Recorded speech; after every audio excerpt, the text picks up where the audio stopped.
Today, I want to invite us to pause for a moment, not to learn something new, but to look more deeply into ourselves. There is something that almost all of us have experienced, and that is anger. It can arise very quickly, from a single word that doesn't sit well with us, a glance that makes us uncomfortable, or a situation that feels unfair. In just a moment, something shifts inside, the heart rate changes, the breath tightens, and the mind begins to react. We say, "I am angry," but if we truly pause and look more closely, we begin to see that anger does not appear out of nowhere.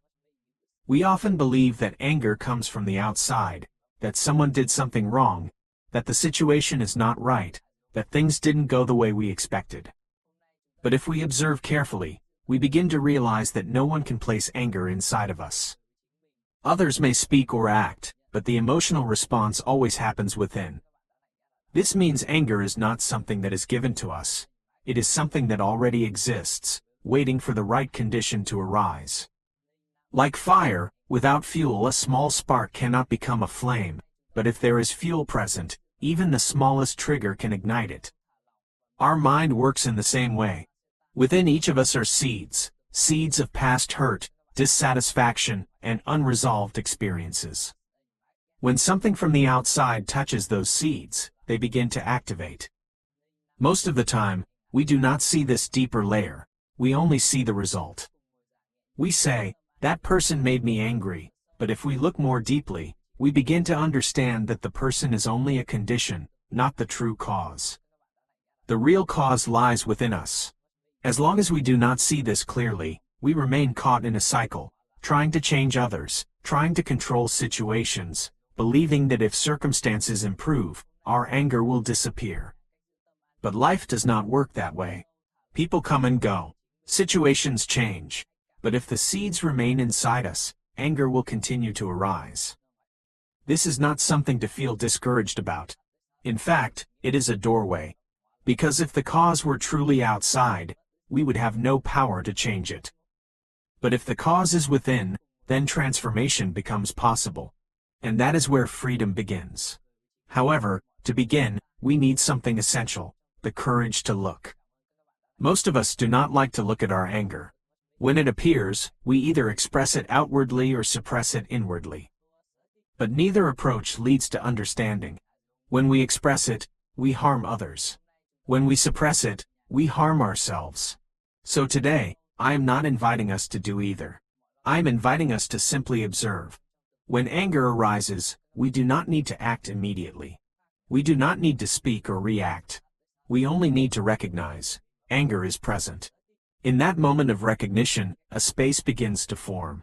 Before, we were the anger. Now, we are the one observing it. This is the first step in mastering the mind, not through force, but through awareness. Even a single moment of awareness can change everything. As we begin to recognize the nature of anger, a natural question arises. If anger is not the enemy, then what should we do when it appears? Our habitual response is to resist it. We think it shouldn't be there, that we should be calmer, more controlled, more advanced. But the more we try to push it away, the more exhausted we become. Because beneath the surface, the anger is still there. It hasn't disappeared, it has only been pushed down. Over time, we may notice a pattern. We believe we have changed, that we have improved, but when a familiar situation arises, the same reaction returns. This can be discouraging, but perhaps the issue is not that we are failing, it is that we are approaching it in the wrong way. We are trying to defeat anger, when in reality, anger is not something that can be defeated through resistance. Every time we resist a feeling, we create more tension. One part of us is angry, and another part is trying to get rid of that anger. This inner conflict makes the experience heavier. We are no longer just dealing with anger. We are also dealing with frustration about being angry. And that second layer often makes things worse. What if we try a different approach? Instead of resisting, we allow. Allowing does not mean agreeing with anger or letting it control us. It simply means acknowledging its presence. When anger arises, we can gently say, "This is happening within me." No judgment, no labeling, no pushing away. Just awareness. When we do this, something shifts. We create space. Instead of being pulled into the emotion, we stand back and observe it. And in that space, we begin to see more clearly. Anger is no longer a solid, overwhelming force. It becomes a process we can observe. It rises, it peaks, and eventually, it fades. Like a wave, it does not stay the same forever. When we stop resisting, we also stop feeding it. We do not add more thoughts, more stories, or more energy to it. And without that extra fuel, it begins to settle on its own. This is not theory. It is something we can experience directly if we are willing to stay present. Even one conscious breath can interrupt the cycle. As we begin to stop resisting anger, another layer of understanding starts to unfold. We are no longer just dealing with the surface of the emotion. We are now invited to look deeper, into its root. Because if we only learn how to manage anger at the surface, it may quiet down in certain moments, but it will return again and again in different situations. True transformation does not happen at the level of reaction. It happens at the level of understanding. At first, anger appears strong, almost overwhelming. It feels like a powerful force that takes over the mind and body. But if we slow down and observe carefully, we begin to see that anger is not the beginning of the process. It is the result. Something else comes before it. Just like a tree, what we see above the ground is only part of the story. The real structure lies beneath the surface, in the roots that we often do not see. If we are willing to look honestly, we may begin to notice that beneath anger there is usually a sense of hurt. It could be the feeling of being disrespected, misunderstood, ignored, or treated unfairly. These feelings are often quiet, subtle, and easy to overlook, but they are the foundation upon which anger is built. And if we look even deeper, beneath that layer of hurt, we often find fear. This fear can take many forms. We may fear not being valued, not being accepted, or not being enough. We may fear losing something important, whether it is a relationship, a sense of identity, or a sense of control. These fears are not always obvious. In many cases, they have been present for a long time, shaped by past experiences that we have not fully processed. When a situation in the present touches one of these deeper layers, the reaction feels immediate. We believe we are responding to what is happening now, but in reality, we are responding to something much older. This is why sometimes our reaction feels disproportionate to the situation. The intensity is not coming from the present moment alone. It is amplified by what we carry within us. If we do not recognize this, we fall into the habit of blaming. We assume the cause is external, the other person, the situation, the circumstances. And as long as we believe that, we will keep trying to fix the outside world. But even if the outside changes, the inner patterns remain. And when similar conditions arise, the same emotions return. The moment we begin to look inward, something shifts. Instead of asking, "Who is at fault?" we start asking, "What is being touched within me?" This question changes everything. It turns our attention away from control and toward understanding. It invites us to meet ourselves at a deeper level, not just as a reacting mind, but as a human being carrying layers of experience. This is not always comfortable. Looking at our own vulnerability requires honesty. It requires us to acknowledge parts of ourselves that we may have ignored or avoided.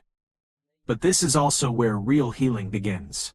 When something is seen clearly, it is no longer operating in the dark. When fear is recognized, it no longer controls us unconsciously. Awareness brings a quiet kind of transformation. Over time, we may begin to experience anger differently.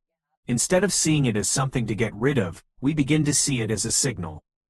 A message that something inside us needs attention. Something needs to be understood, not suppressed. And when we listen in this way, anger starts to lose its intensity. Not because we forced it to disappear, but because we addressed what was beneath it. So today, I want to invite us to try something very simple, but very deep. The next time anger arises, instead of focusing on the external cause, gently turn inward and ask, what within me is asking to be understood right now? There is no need to rush an answer. The question itself is enough to begin the process. If we can stay with that question, even for a moment, we are already moving toward a different relationship with our emotions. As we begin to understand the nature and root of anger, a very practical question naturally arises. What do we actually do in the moment when anger appears? Because understanding is one thing, but living that understanding in real-life situations is something else entirely. It is not in theory, but in everyday moments, ordinary conversations, unexpected reactions, and small frustrations, that our ability to work with anger is truly tested. In most cases, anger moves faster than awareness. The moment something triggers us, the reaction is almost immediate. Words are spoken, actions are taken, and only afterward do we realize what happened. This is not because we lack discipline, but because we have not yet trained ourselves to pause. The mind follows familiar patterns, and without awareness, it simply repeats them. So the first and most essential practice is to create a pause. This pause does not have to be long. Even a few seconds can be enough to change the direction of what follows. When anger begins to arise, instead of reacting right away, we stop. We recognize that something strong is happening inside us. That recognition alone begins to shift the experience. In that moment, the breath becomes a powerful anchor. When we bring attention to the breath, we are no longer completely absorbed in the story the mind is creating. We begin to return to the body, to the present moment. A slow inhale, a gentle exhale. This simple act creates space. Not to eliminate anger, but to prevent it from taking over completely. One important thing to understand is that in the middle of anger, the mind is not fully reliable. It tends to exaggerate, interpret, and build narratives. We may believe that someone is intentionally hurting us, that we must defend ourselves, or that we need to respond immediately. But if we can stay present, we begin to see that these are interpretations, not absolute truths. When we stop believing every thought that arises in that moment, we regain the ability to choose. We do not have to speak immediately. We do not have to act immediately. Sometimes, the wisest response is to step away for a short time, to allow the intensity to settle. This is not avoidance. It is clarity in action. It protects both ourselves and others from unnecessary harm. As the intensity of anger begins to soften, we can return to the situation with a different quality of mind. Instead of reacting from impulse, we respond from awareness. Instead of trying to win or defend, we can communicate with clarity and sincerity. This shift may seem subtle, but it changes the entire outcome of an interaction. Another important practice is learning to recognize the early signs of anger. Before it becomes overwhelming, there are always signals: tightness in the body, changes in breathing, a sense of pressure building in the mind. If we become familiar with these signals, we can intervene earlier. And the earlier we notice, the easier it is to stay grounded. It is also important to understand that transformation is not immediate. There will be times when we forget, when we react in the old way. That is part of the process. What matters is not perfection, but awareness. Each time we recognize what happened and return to presence, we weaken the old pattern and strengthen a new one. Over time, something begins to change. The gap between feeling and reaction becomes wider. We are no longer pulled into automatic responses. We begin to experience a sense of choice, even in difficult moments. And in that space of choice, there is freedom. Today, I am not asking us to do everything perfectly. I am only inviting us to begin with something very simple. The next time you feel even a small irritation, pause. Take one breath. Notice what is happening without acting on it right away. That small moment of awareness can begin to transform the entire pattern of how we relate to anger. As we continue this journey, we begin to see that working with anger is not only about handling a specific emotion. It is about understanding something much deeper, our tendency to hold on. Because behind anger, there is often attachment. We hold on to our views, our expectations, our sense of how things should be, and even the image we have of ourselves. And when those things are challenged, something inside us reacts. If we look carefully, we may notice that anger does not come from the situation alone. It comes from the friction between reality and what we believe reality should be. We expect people to behave a certain way, we expect situations to unfold according to our plans, and when they don't, tension arises.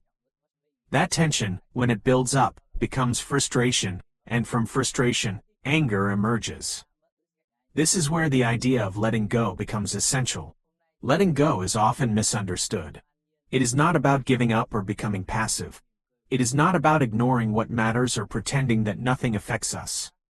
Letting go is about releasing the grip we have on things that are not truly within our control.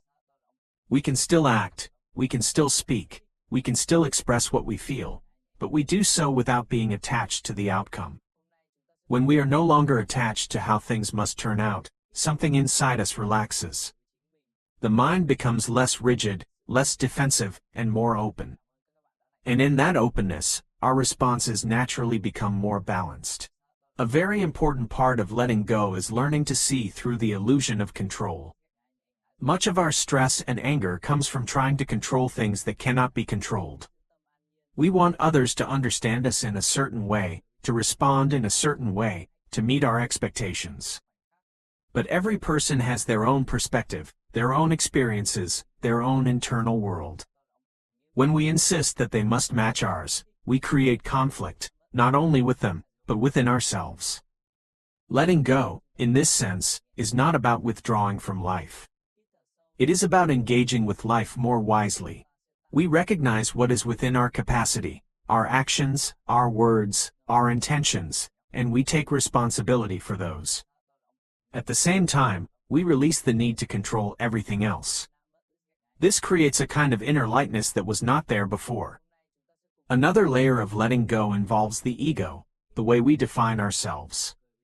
We all carry an image of who we are. We want to be respected, understood, appreciated. And when something threatens that image, we react quickly. But if we look deeply, we begin to see that this image is not fixed. It is something the mind constructs over time, based on experiences and beliefs. When we are deeply attached to that image, every criticism feels like an attack, every disagreement feels like rejection. But if we begin to loosen that attachment, something changes. We no longer need to defend ourselves so quickly. We can listen more openly. We can reflect without immediately reacting. And in doing so, we create space for growth instead of conflict. Letting go also means accepting the reality of the present moment. This does not mean we agree with everything that happens, but it means we stop resisting the fact that it is happening. Resistance adds an extra layer of suffering. The situation itself may be difficult, but our internal struggle against it makes it heavier. When we can acknowledge, even quietly, this is what is happening right now, the mind begins to soften. From that place, we can respond more clearly. We are no longer reacting out of frustration, but acting understanding. There is a difference between forcing life to fit our expectations and learning to move with life as it unfolds. It is important to understand that letting go is not something that happens all at once.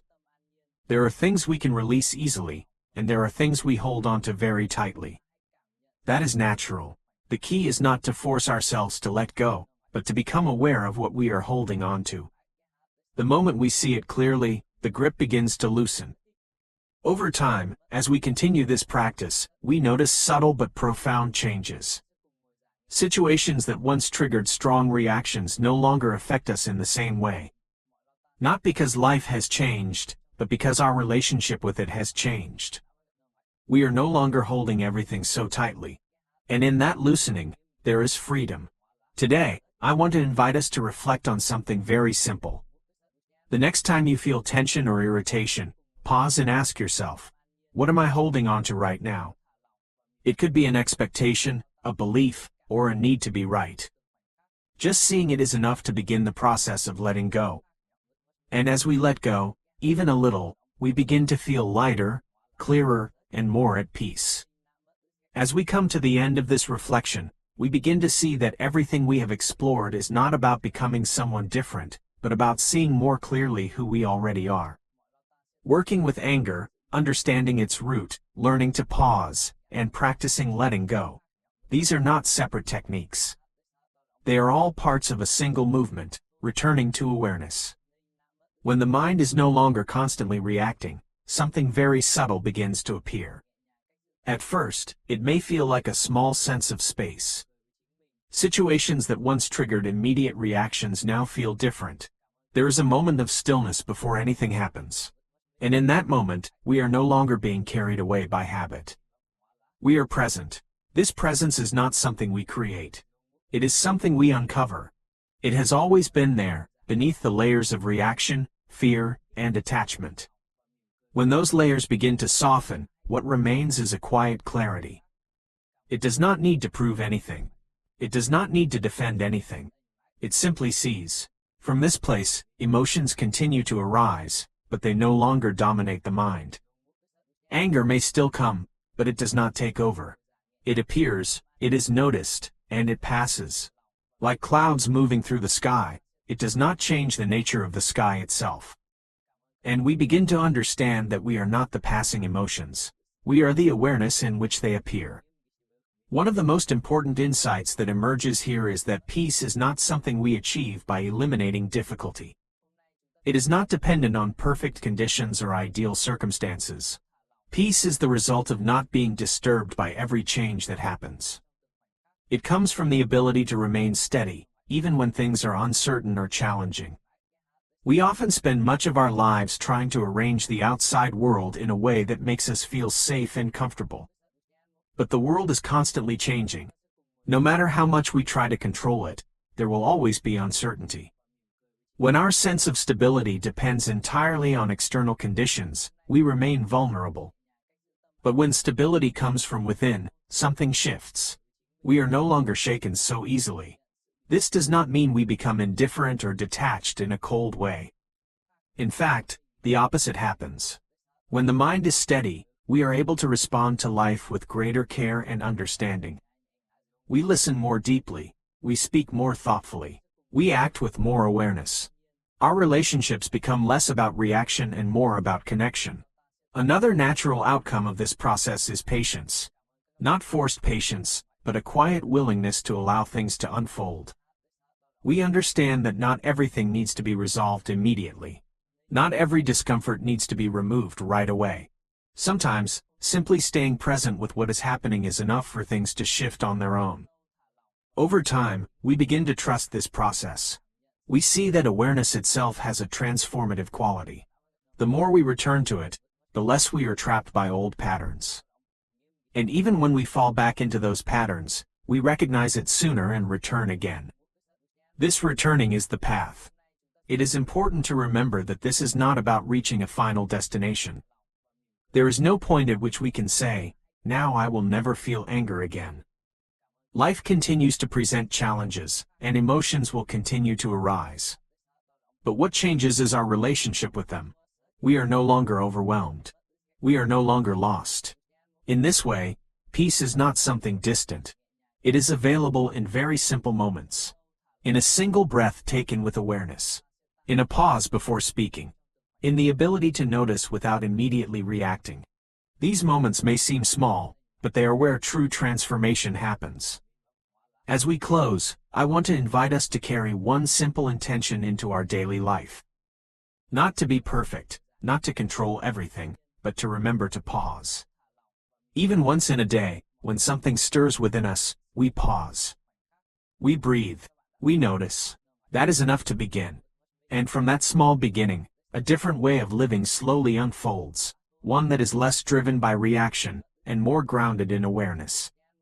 One that is lighter, clearer, and quietly at peace.